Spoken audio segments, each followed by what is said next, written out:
بسم الله الرحمن الرحيم لم يكن الذين كفروا من أهل الكتاب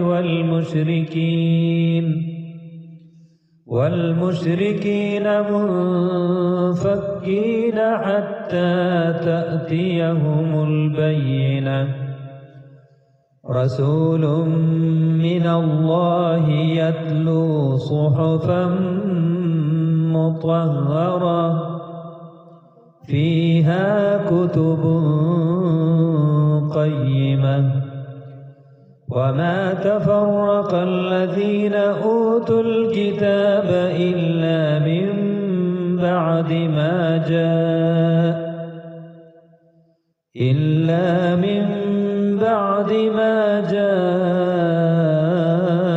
جاءتهم البينة وما أمروا إلا ليعبدوا الله مخلصين له الدين حنفاء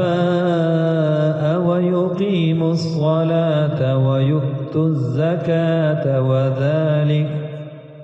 وذلك دين القيمة إن الذين كفروا من أهل الكتاب والمشركين في نار جهنم خالدين فيها أولئك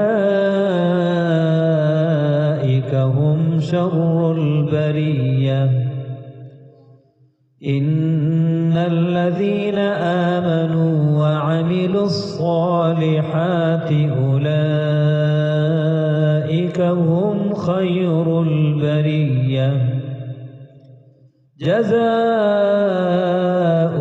عند ربهم جنات عدن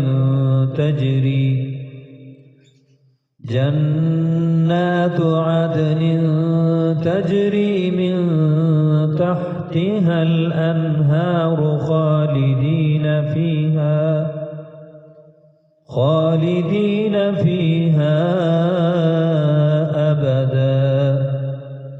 رضي الله عنهم ورضوا عنه ذلك لمن خشي ربه